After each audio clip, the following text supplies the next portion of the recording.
days, and when I was visiting down at Horizon, our services, I was visiting with this 95-year-old woman and talking with her about her long life and how she felt about being a mother for all these years. And she said, I just feel wonderful, she said. For the first time since I became a mother, I no longer have to worry about my children. And I says, how's that? Oh, they're both in the nursing home.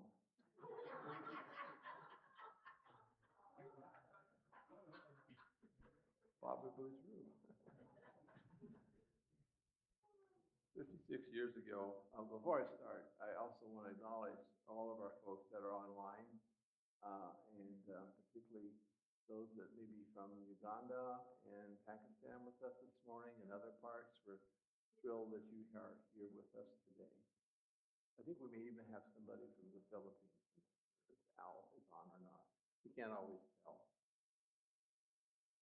56 years ago, this spring, back in 1970, I walked into a hospital as a brand new registered nurse. And I was, in those days, we had scrubs and we wore white coats. And the women wore white caps. Us guys, we didn't quite do that. We had our white coats, sometimes a stethoscope. And I was in the Army, you've heard me say, in California. Of course, they had Army white. Nurses all wore the very starched white uniform we had. They starched it so tight that it would never wrinkle. I don't know why, but that's what we had to do. And then so I went from there, and you've heard my story. It's all different places, and here I ended up in Delta County, sitting right here today with you guys. You ever thought, right? You ever thought? If someone held it to my head and said, Bob, what's the one thing you learned about mothers in all those years? And I wouldn't hesitate. Nobody in God's green earth fights like a mother fights for her child. Nobody. I've watched mothers sleeping, sitting in a plastic chair, one of those old, very uncomfortable, those days, Army chairs they had in the rooms for the mothers, the family. 3 nights running, sitting there with their little child, holding on to the child in his blanket. I watched mothers stop attending physicians at the vending machine, just trying to get more information, maybe a little bit more hope about the condition of their child. And I've watched mothers who couldn't speak English plead for their care. I've watched mothers who had absolutely no insurance, no money, and out of desperation walk into the emergency room and try to get care. And holding that child and refusing to say, I'm not leaving until you do something for my baby.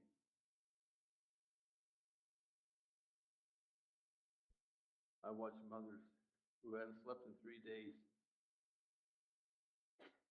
still standing at the rail of the crib. This is an aside. I so poignantly remember one story in particular. It was at Children's Hospital in Denver when I was a student. And I had a patient who had a pulmonary disease, and he wasn't going to make it. He was 2 years old. His name was Sean. His mother and I standing there, being with Sean and praying with Sean. And he was the first child I lost on my watch. He ended up naming my second son, middle son's name is Sean. And I was mentioning to Daryl today, I guess he's downstairs, but Not guardian angel. My guardian angel was Sean. I absolutely know Sean is my guardian angel. So, on this Mother's Day, I want to tell you a story that maybe you never thought would be preached on Mother's Day. It's in the Gospel of Mark, which you just heard me read. My nose is running.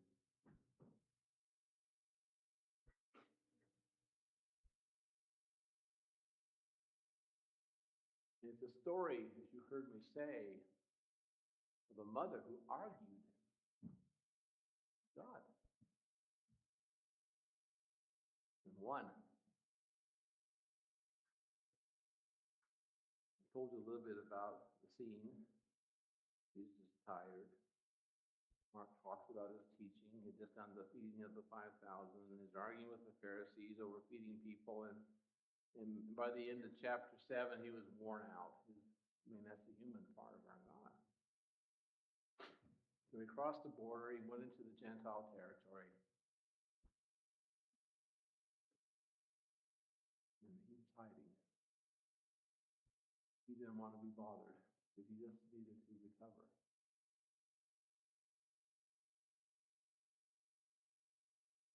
Then the door flew open. And the woman, she just burst in. She wasn't Jewish.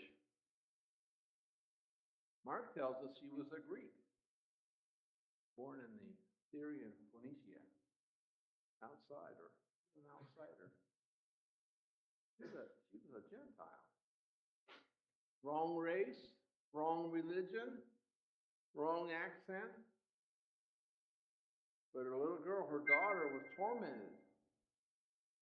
Something dark was in her. Somebody had told this mother, Jewish rabbi, who could save her, could heal her. She came. She fell at his feet and she begged him. She said, when what Jesus said next to her has bothered preachers for 2,000 years, and I'm going to sand it down. Verse 27. First, let the children eat all they want, for it is not right to take the children's bread and toss it to the dogs.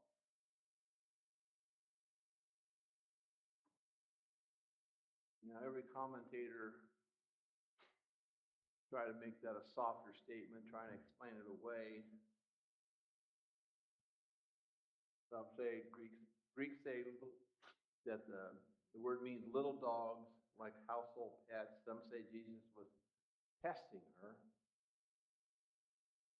Some say he was quoting a proverb, maybe all of that.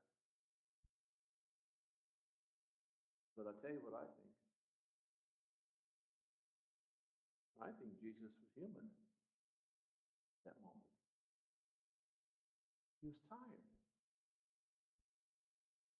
Jesus had come with his own first, to Israel first. And here was an outsider asking for a piece of bread. Yeah, but the order of things wasn't meant to do that. And that's what I love about this story. What I absolutely love is what this mother did next. She didn't leave. She didn't put out the tears. She didn't walk out. She looked the Son of God in the eye and said in verse 28, Lord, even the dogs under the table eat the children's crumbs. She took his metaphor and she bent it right back at him. He said, in effect, fine, call me a dog. I'll be a dog.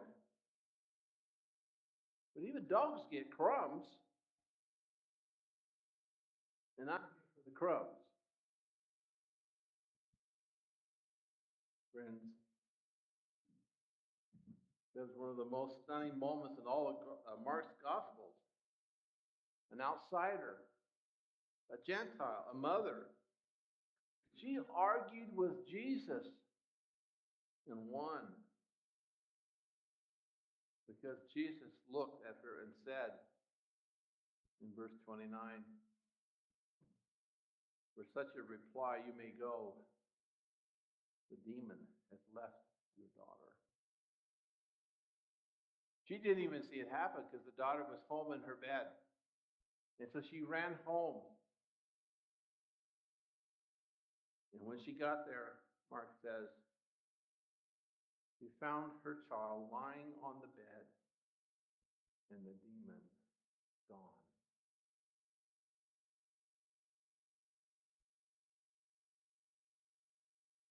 This mother, she didn't come for a full feast, a meal.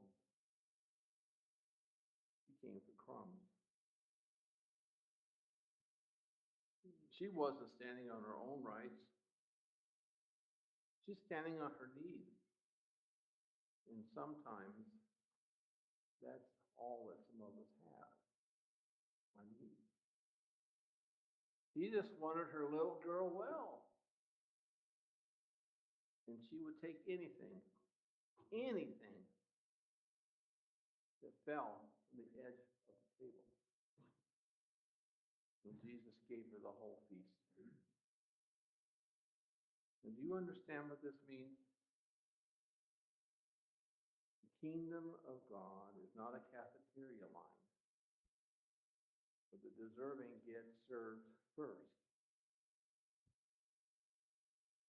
The kingdom of God is a table where even the crumb has enough grace to heal a child. Long before the mother ever showed up in Tyre, another mother met God out in the wilderness, and that was in the Old Testament reading that Karen read and brought us a few in Genesis. A slave woman, Hagar, used and discarded, pregnant and alone, sitting by the spring in the desert. The Lord met her there. And Hagar, the outsider, the cast off, became the first person of all Scripture to give God a name. Cedaredge. I'm not saying that right, Jane, I'm sure. God who sees me. God who sees me. God said Hagar in the wilderness. Beside the Cyclopenian mother in Tyrell. And I'm here this morning in Cedaredge to tell you that same God sees you and you and you and you. My brothers and sisters online, He sees you.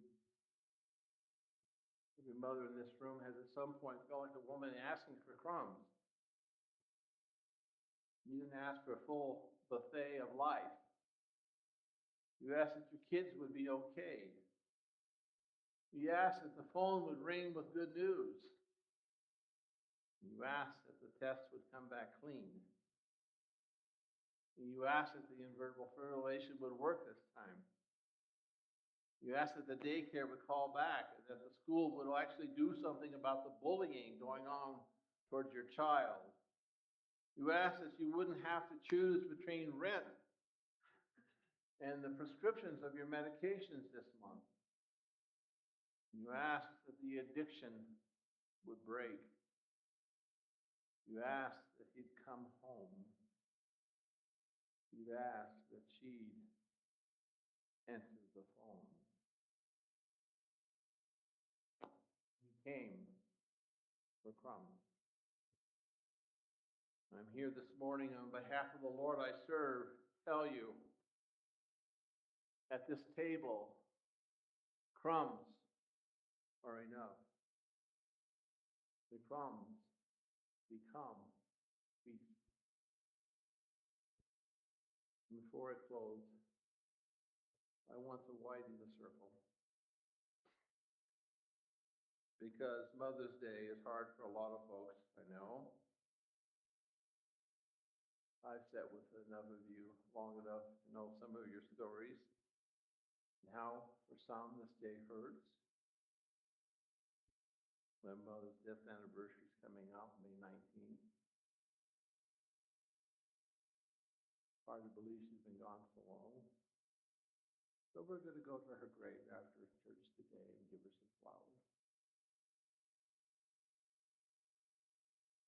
Some of you lost your moms way too early. I think Daryl's not here, but he's downstairs preparing. But he lost his mom in a car accident at a very young age. I feel like he's a teenager. It's so hard to lose somebody that young. Some of you have lost a child.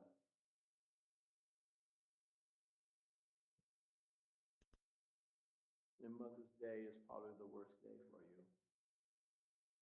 I see you. The Lord sees you. But hear me.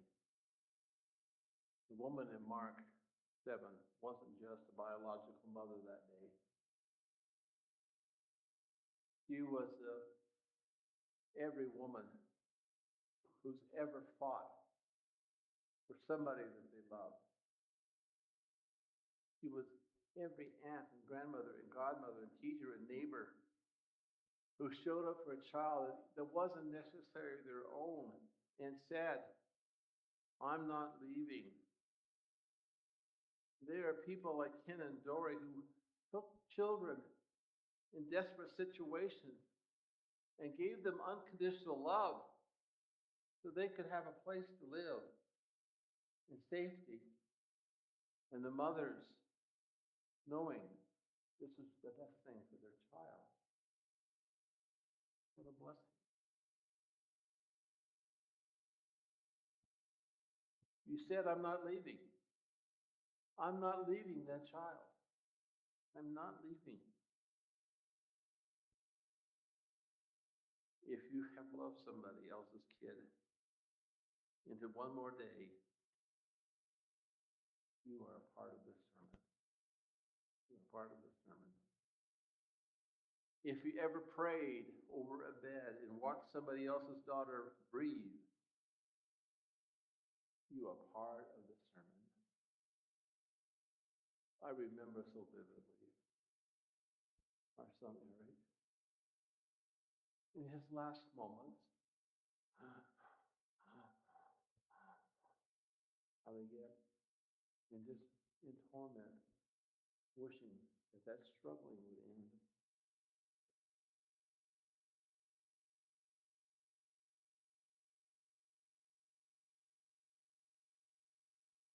On this Mother's Day,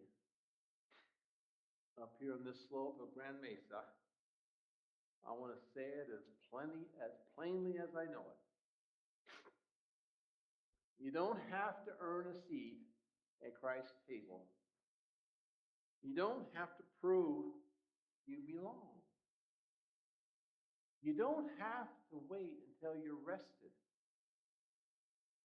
or worthy or wait for the worst to be over. You could come away that woman came, tired, desperate, out of options, and asking for scraps. And you will be healed.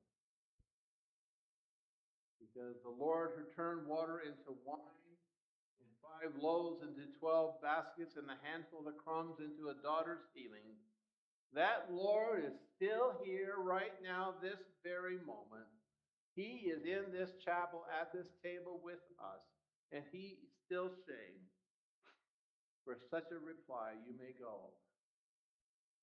You may go. It is done. Church, if you came this morning asking for crumbs, stretch out your hands because there's a whole feast coming.